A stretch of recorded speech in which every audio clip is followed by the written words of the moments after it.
Well, hello there, and welcome to the recording of Marketing Scoop, episode 25 of season 2. We are going to start the proper podcast recording in the next 3 or 4 minutes or so. That's right, we are recording a podcast live here on YouTube. We're broadcasting live as we're actually doing it here as well, but most people will be consuming this content as an audio podcast. So where, I hear you say, can you actually get the audio podcast? Well, hopefully you're a subscriber already, but if you're not, head over to semrush.com/podcast, and there are many options over there that you can actually choose from to subscribe to the audio podcast.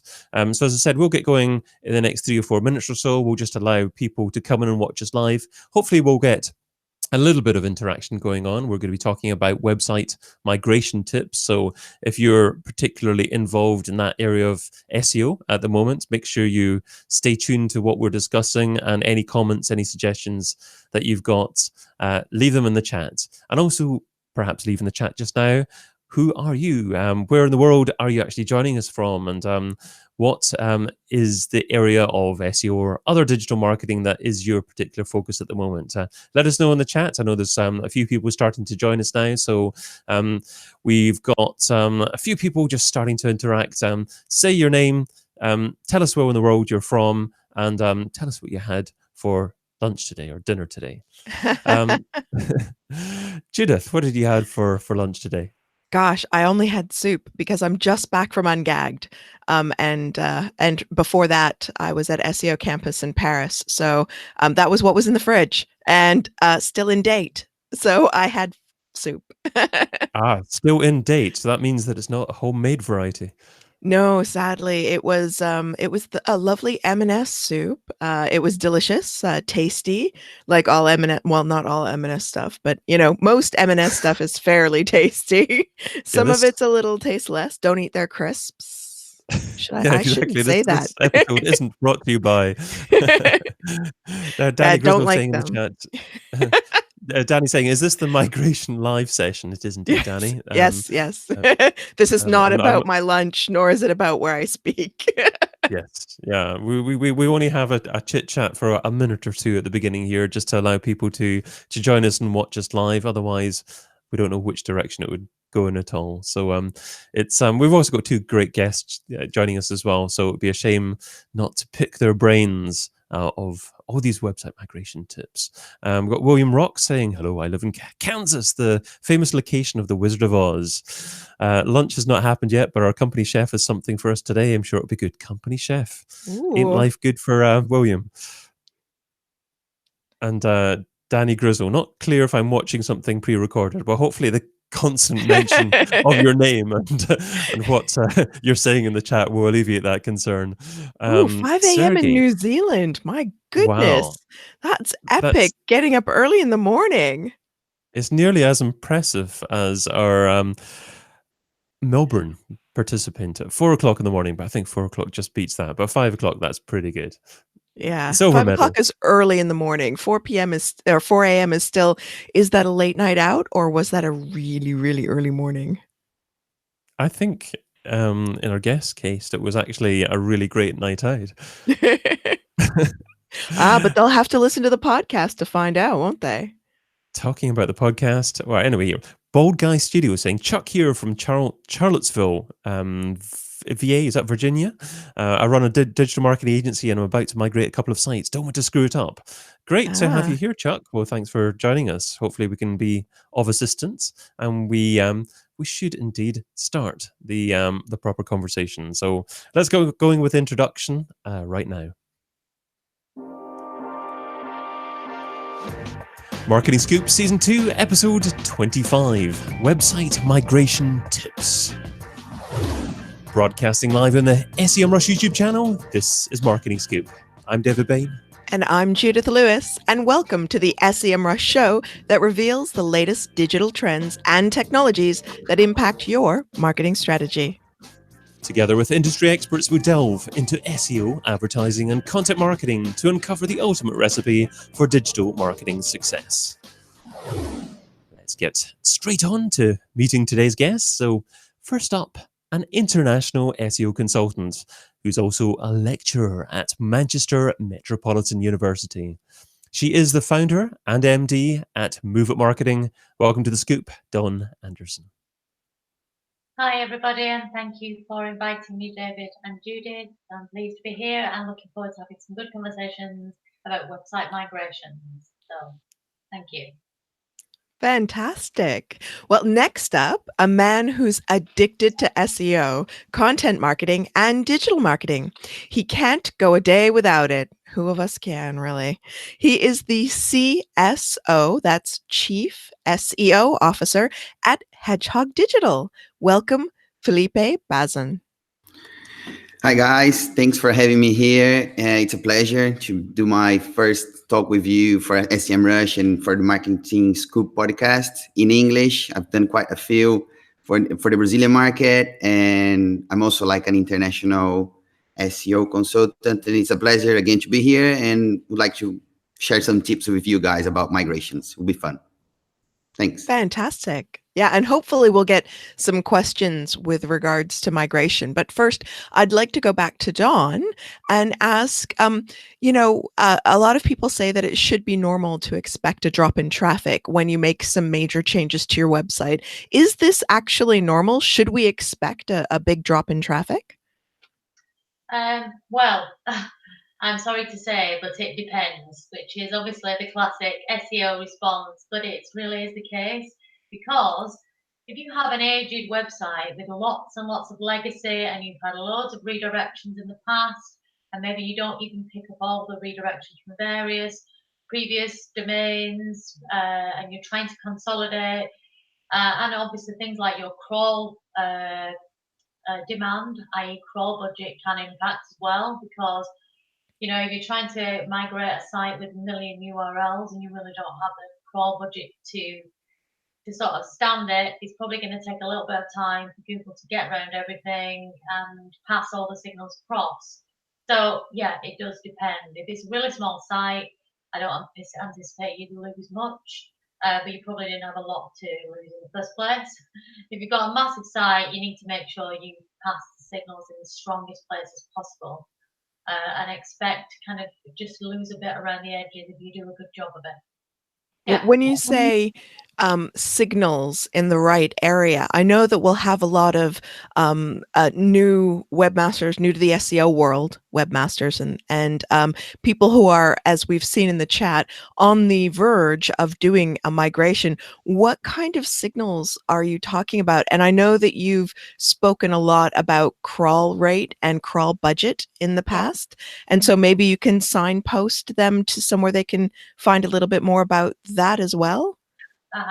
So some of the signals that I see done wrong, it depends on the type of migration, and we all talk about HTTP to HTTPS being a migration, whereas in actual fact that's not a migration, it's just a protocol switch. So nothing's changed other than the fact that it's just literally a change of protocol. Nothing got changed.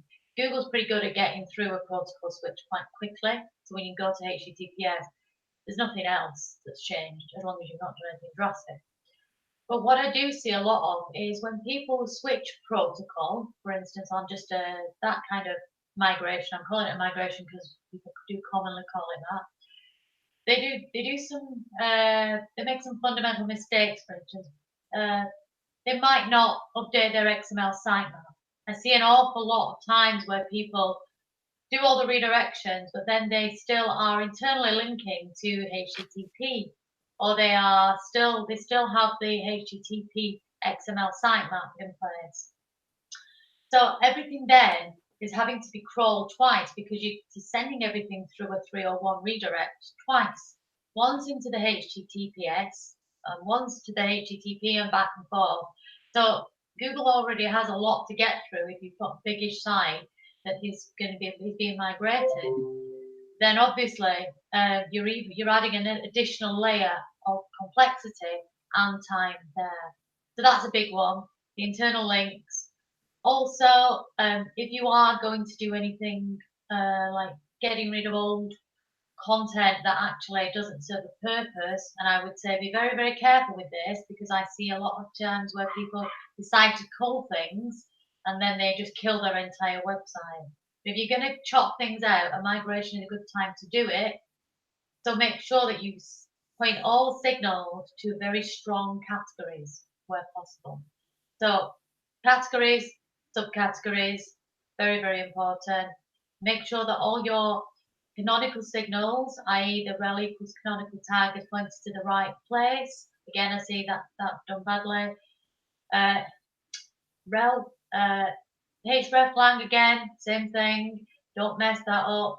And look out for old HT access files as well, because that is one where if you've got a legacy site with a lot of crop, and by crop we mean things that you've picked up along the years, you can end up just making the job a lot more time consuming and complex for Google than it needs to be. So align all the signals. Lots of wonderful tips there.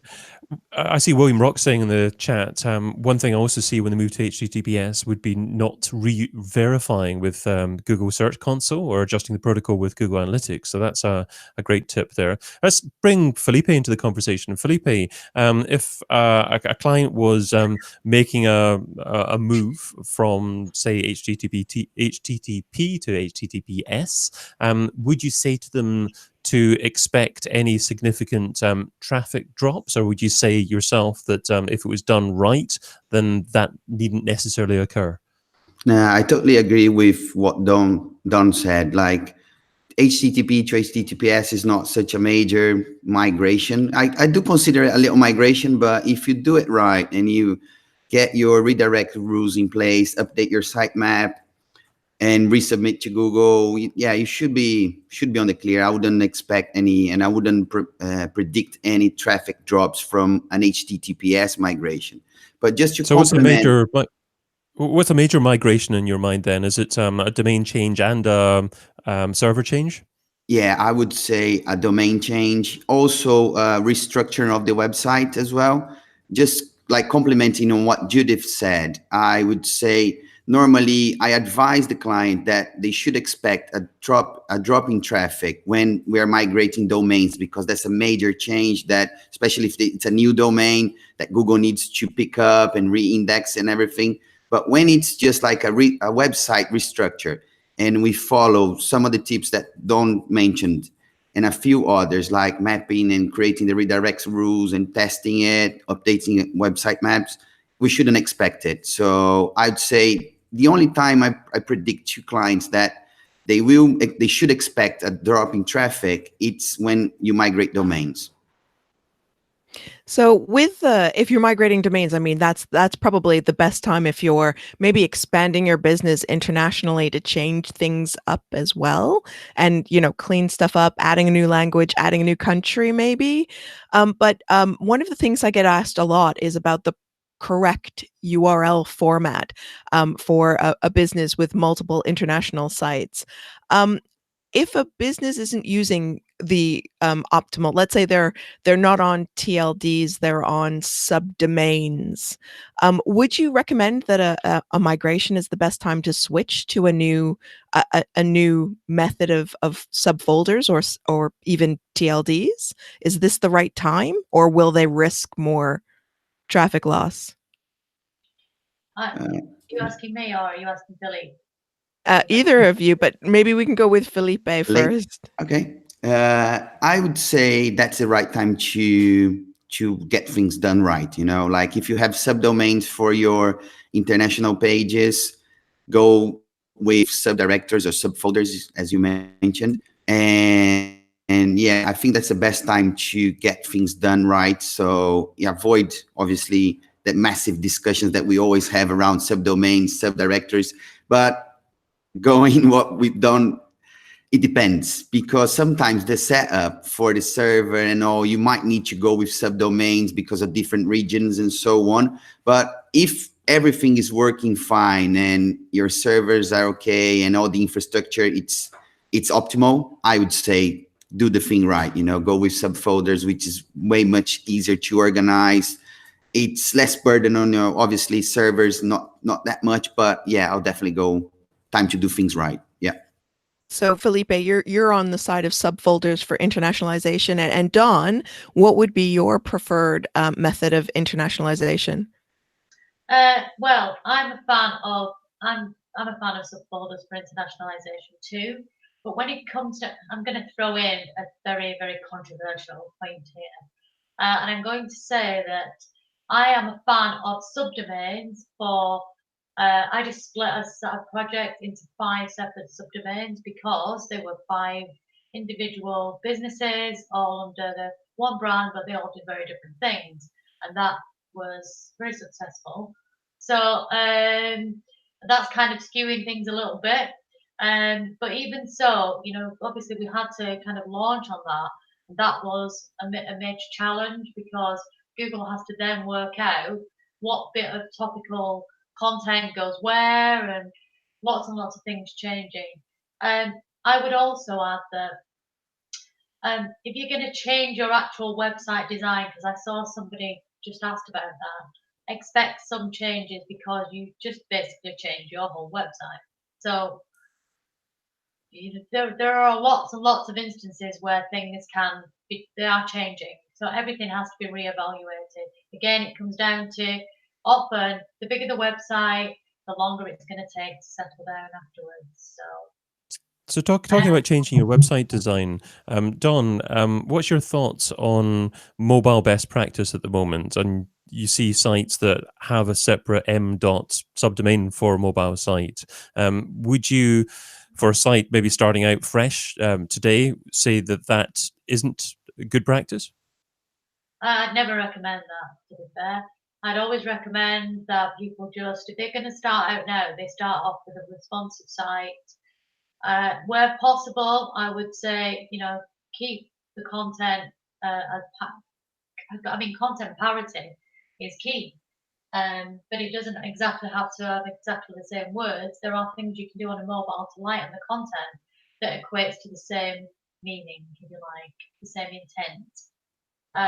So yeah, I would never recommend a separate M-Dot website in today's climate.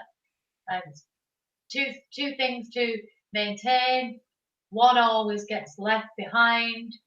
You end up, the developers start to concentrate more on the desktop or the mobile, and then one of them just ends up out of sync.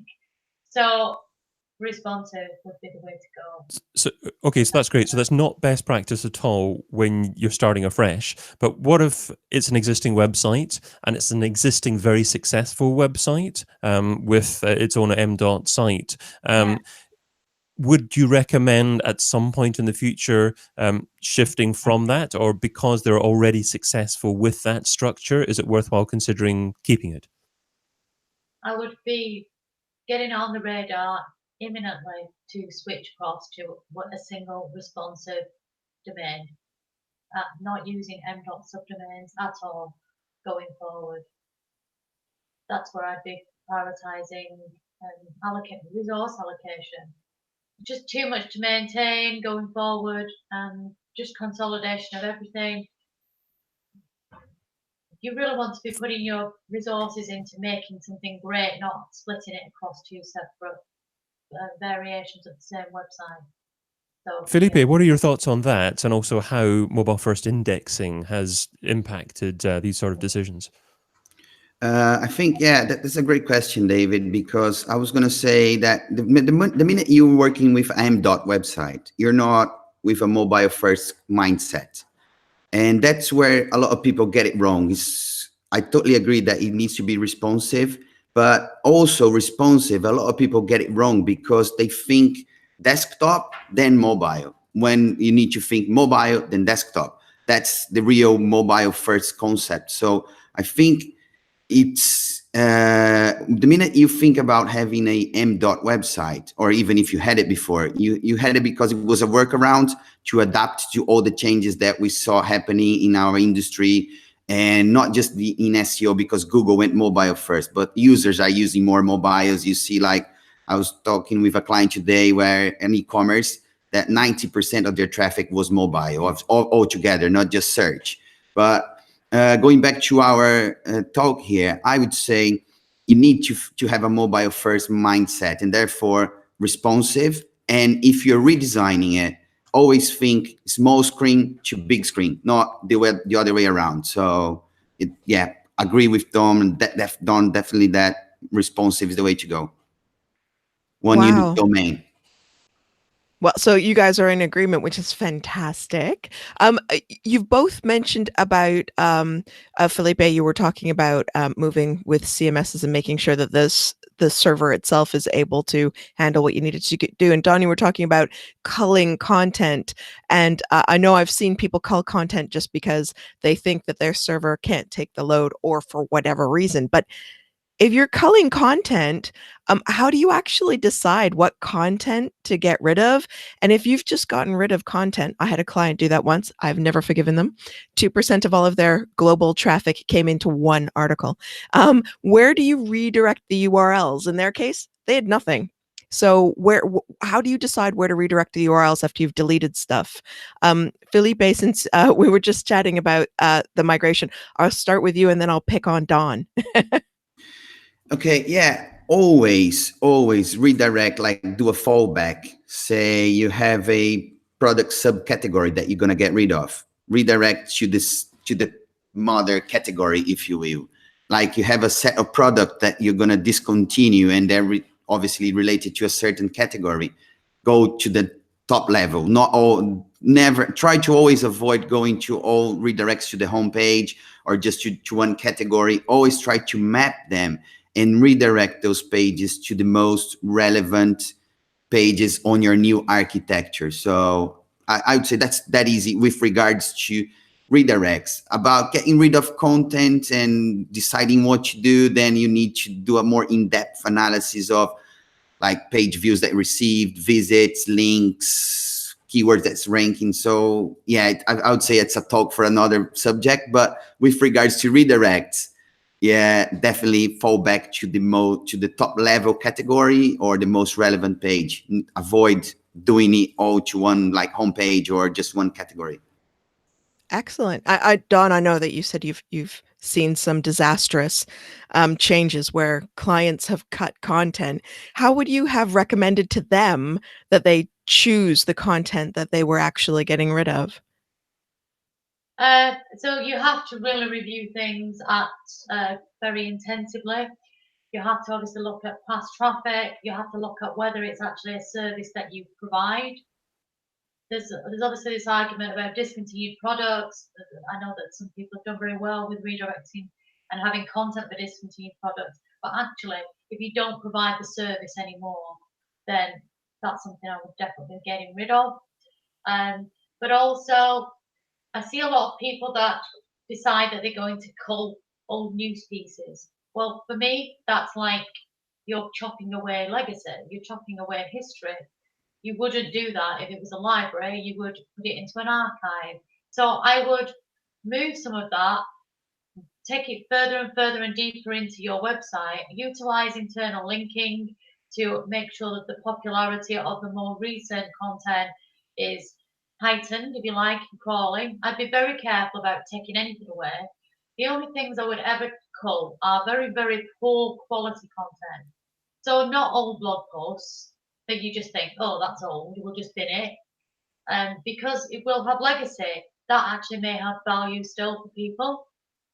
And it's obviously part of your heritage. So where possible, if you can reignite some content and improve it, always the best bet. With a lot of auto-generated stuff that is, if you like, almost just ballast and just rubbish, that's the sort of stuff that I would torch. So you have to look at everything individually and just be very, very careful, because we have this notion, as we know, of co-occurrence. So if you chop away a half of your website and it has a lot of co-occurrence of words, all of a sudden you just kill the natural language understanding within your website if you're not careful. And I've seen that many times, yeah, that people just don't think. So be careful. Proceed with caution. A great tip that William Rock is sharing in the chat, saying a great editor for WordPress that helps with responsive, giving ways to show the items on desktop versus mobile, as well as giving you a preview for those that are not strong coders, is called Elementor Pro. So I would assume that that's a plugin for WordPress. So Judith mentioned platforms, CMSs briefly. Obviously, WordPress is a CMS. Felipe, what would you say to site owners that have multiple platforms that perhaps use WordPress for a blog or another CMS for another aspect of their site, and perhaps even have other styles of pages? Perhaps they've got AMP, perhaps they've got PWAs, they've got a big mix of different types of pages going on there. What are the pros and cons of that? And what are the pitfalls that people can fall down because they've got multiple platforms? Well, it depends again, because I would say I've got many clients where they have an e-commerce platform, right?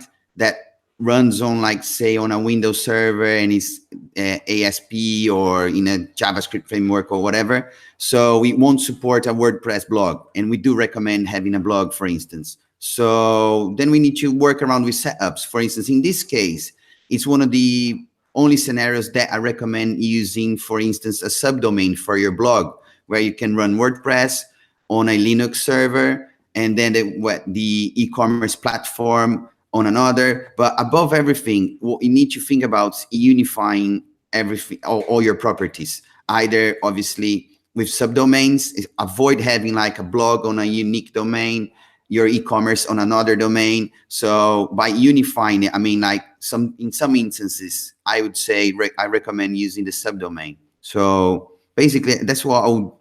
It all depends on the scenario. So it's hard to say, I'll do it that way or do it the other way. It's all a matter of evaluating what are the resources, what we have available, to then provide the right answer. So some instances you can unify everything. For instance, if the client is working with Magento, you can then work with WordPress and Magento, which have integrations. If they are using OCC, for instance, Oracle Commerce, it's different. You need a different setup. So it's hard to say what works best. I think you need someone, when you're doing that in a scale, you need someone, an expert, to guide you through it, look at your possibilities, and then provide you with the right answer. I don't know if I sounded very evasive here, but yeah, there's different scenarios for everything, I'd say. I think the one main thing that I took from that was make sure that you show to Google the relationship between the various properties that you have. So maintain, if possible, a similar kind of architecture between the various platforms that you may have. Yeah, that's it. Exactly. Great stuff. Don, what are your thoughts on this? Well, again, as Philippe said, I mean, SEO bingo, in that we if we had a pound for every time we all said it depends. But it is true, because as things become increasingly complex, lots and lots of different platforms out there. For instance, Shopify, it's good for some things. You aren't actually on your own server. You are limited in the things that you can do server side. You can't, for instance, have a WordPress blog at, e-commerce site /blog. You have to have it at a subdomain and so forth. So he's completely correct there. So some platforms allow for an integration in a subfolder. Some platforms don't. I know that there are some huge websites out there that actually they utilize almost an own group network. Some of the enterprise sites have completely separate domains for different things, and a lot of them actually have help subdomains. For instance, I think Facebook have a help.facebook, and Instagram have it maybe in a folder. Different platforms of support subdomains. So it all depends, and sometimes you make a decision and you have to change it in the years to come. As bigger the sites grow, the more migrations you're going to always have to do, because you'll be chopping and changing things, and sometimes there's just different business cases come through. So yeah, migrations do feed into all these different choices, so it kind of does all fit together, very much so. Wow, So that's a lot of information. That's fantastic. Thank you very much. We've had a question come through that I'd like to put to you guys as the last question for both of you. Simon Cox has said, what do you recommend to a client that has to change domains in a few days because of legal brand copyright situation, where should they focus? And I think the important thing here, of course, is it's because of a legal issue, and so you've not got long to do it. Don, I'll start with you, and then we'll ask Felipe. What would you recommend? Where should they focus their attention if they have to move domains really quickly like this? Well, if they had to move really, really quickly and it's just a complete domain switch, then to be fair, I would just make sure that everything, as much as possible, stays exactly the same, and you just switch domain and just that's it. You just literally just move it all over. URL paths exactly the same. Literally just update all the internals, and it would just be just a change of domain. So actually, in some ways, that would be more simple than some of the well planned out and several years in the making migrations that go on when you change a whole website. Because you've spoken about crawl budget. So would crawl budget come into here if they've got to get that domain out of the search results? Would crawl budget come into this, and how would they overcome it? Again, it depends on the size of the site. It depends on the crawl budget that they have. I would be concentrating on the key categories if it's a huge website that they need to switch over. So that to get those across as quickly as possible, I would be using copious amounts of different informational views, sitemaps, lots of XML sitemaps in there, and just trying to almost, if you like, underpin a structure with a network of sitemaps on almost, and a lot of internal linking just to get everything consolidated as quickly as possible. And again, if it's a 5-page website, that's not going to take long at all. So that would be done in a very short period of time. Nothing but virtual. Fantastic. So, yeah. Those are fantastic points. That's a very good checklist. So everybody listening to the podcast can pause, go back, and write everything down really quickly. But Felipe, do you have any additional insight, or has Don pretty much nailed it on the head? Yeah, I think I completely agree with you. I would just first thing back everything up, download all the database, all the content, store it, then you just change the domains. I would just now, if you already have the domain, get an index, let Google know about it, speed things up. So if you have to do it, just let the index, don't worry about duplicate content or anything, just get it out there, even if it's just a domain, let it register with Search Console, ask Google to index it, even if it's just the homepage yet, let the Google know about it. I would say on top of everything that Don said, if you're gonna have to change it, just let Google know about it as soon as well. Superb tips as well. Well, I'm sure this discussion could continue perhaps in part 2 because we've got more chat going on, more questions going on in the YouTube chat where we're doing it live, but I'm afraid that just about takes us up to the end of episode 25 of season 2. Just time for an actionable tip from each of our guests related to, or not necessarily related to, what we've been discussing so far. So let's go with Don first. Don, what is your actionable tip? One thing actually that is my actionable tip, and it's a bit unusual, and actually does partly answer William Rock's question here, where he asks about subdomains in the past such as blog, shop, and now on the main fold of the domain, redirect from each subdomain, or is there an easy way versus wildcard redirect? The actionable tip is sometimes you have to accept that you can't take everything with you when you're doing the migration. Sometimes, and I'm working on a project at the moment like this, sometimes the parameters, this is parameter-driven website, sometimes the parameters are just not going to map up, yeah? And actually you'll cause more problems if you try to map them by creating infinite loops, etc., than if you just, maybe move things up a level and redirect to a category or in some cases. So just accept that sometimes you can't get everything perfect and take a little bit on the chin. You have to do superb stuff. Getting sneaky answers to additional questions in as well. Don's from Move It Marketing. You can find her over at move-it-marketing.co.uk. Next up, it's Felipe. So Felipe, what is your actionable tip? Okay, can I give 2 really quick ones?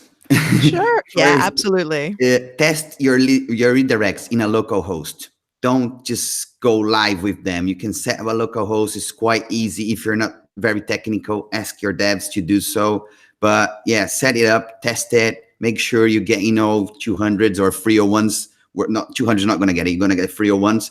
So that way you can see, even if it's small list or a big list of URLs, you guarantee that everything is fine. And don't forget your tracking codes. I've seen migrations that people forgot to do e-commerce tracking or the basic analytics or event tracking. So, and then the BI guys, they go ballistic, or the client go, where's my traffic? And in fact, everything is working and you forgot your tracking code. So 2 actionable, really easy tips there. Fantastic. Thank you. And you can find Felipe over at hedgehogdigital.co.uk. And I've been Judith Lewis, your co-host. You can find me over at decapit.com. And I've been David Bain, your other co-host. You can find me over at digitalmarketingradio.com. We'll be recording the next episode, Season 2, Episode 26 of The Scoop in a week's time on the SEMrush YouTube channel. That's on Wednesday, the 10th of April, for a show called What is Your Content Marketing Research Process? Joining us for that episode will be Casey Gillette from comarketing.com, that's with a K, and Colin Gray from thepodcasthost.com. Sign up to watch that episode and other future episodes live over at semrush.com/webinars. And you get all that pre-chat as well. But of course, you can also catch all the previous episodes over at semrush.com/podcast. But thanks for joining us for this one, dear listener. Until next time, be fantabulous and do one thing that scares you. Adios.